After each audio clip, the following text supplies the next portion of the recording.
struggling between snow and rain all day, and none of the snow is really sticking, but we're actually up a little bit higher in elevation on the mountainside, so we're actually getting a little bit of snow sticking up here. And I always love being out in the forest in the snow. So beautiful.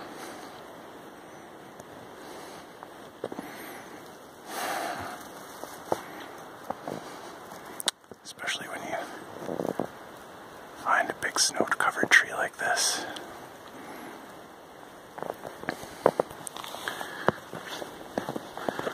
White Lake is a fairly small lake.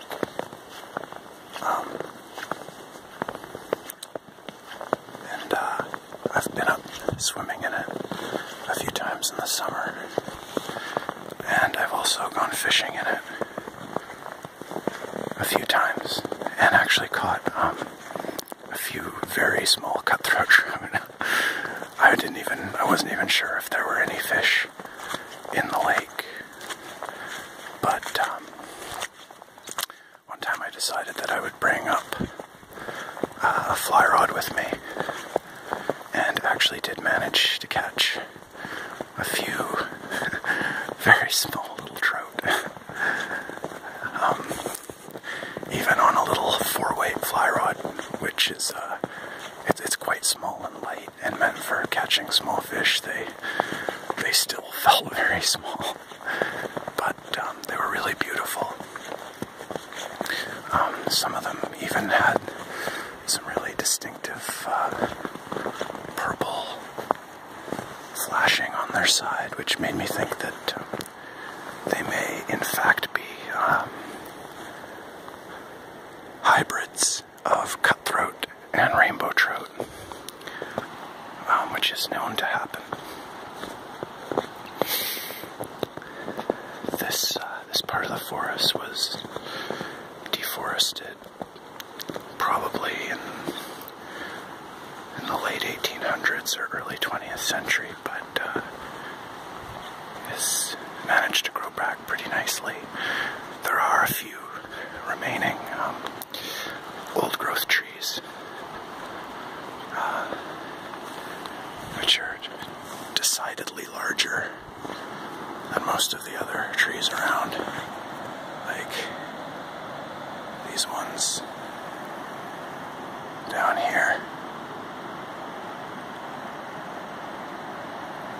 These ones were probably small when the earliest European settlers came here.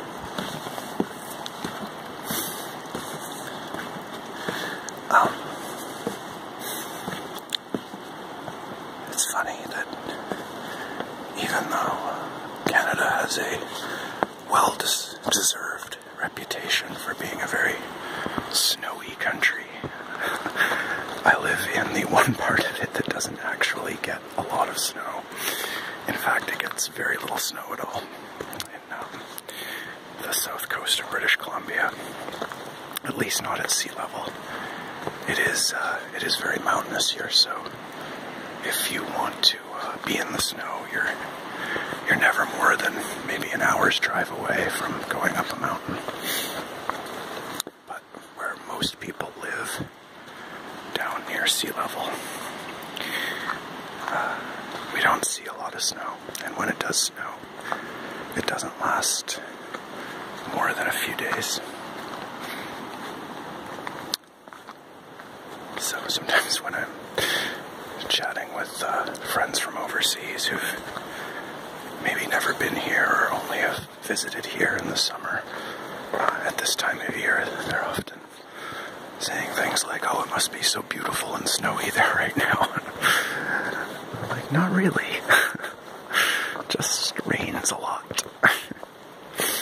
But when it does snow, it is very, very beautiful. In the forest or up in the mountains, in the alpine. Hopefully, in the next couple weeks I'll get a chance to go snowshoeing higher up, where there's there'll actually be enough snow to justify wearing snowshoes. Probably even see on the camera here that the snow is really only maybe 1 or 2 centimeters deep, where it's even sticking at all. And I do apologize for the shaky camera, but I might continue this video once I get to the actual lake and can hold it a little more steady. But I did want to at least share a little bit of the walk on the trail here.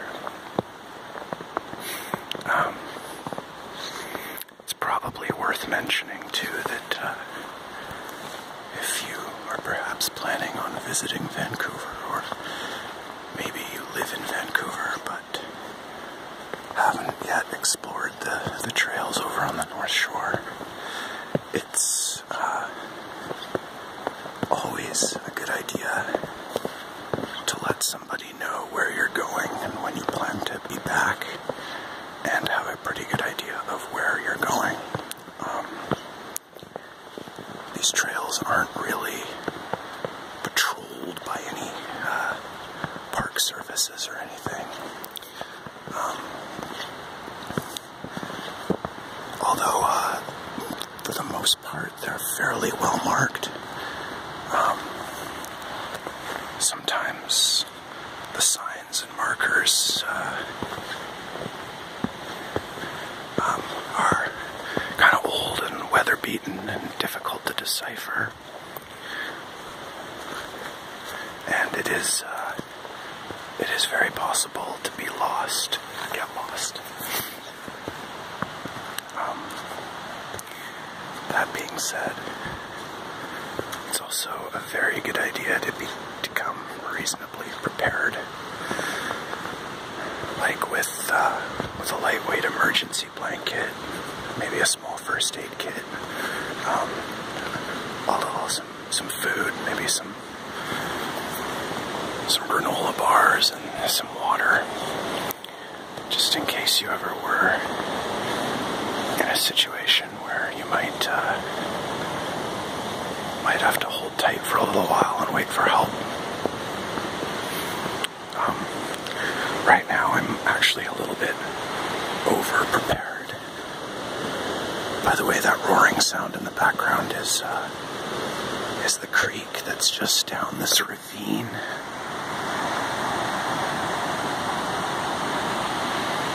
It's a little hard to see from here, but I am kind of over the fall and wasn't really exercising as much as I should have been. Kind of let myself get a little out of shape, so I've deliberately brought a backpack that's definitely much larger than I need for a 2 or 3 hour day hike, and stuffed full of a lot more stuff than I need for a 2 or 3 hour day hike, but I just wanted to have a little bit of extra weight just to make it a little bit more of a workout going up hills, a little bit of conditioning, and it's working. There's quite an elevation gain in the initial part of this trail, and I was definitely huffing and puffing, and my heart was pounding. And out here we can get a little view of the creek. You probably won't be able to hear me over the sound of it.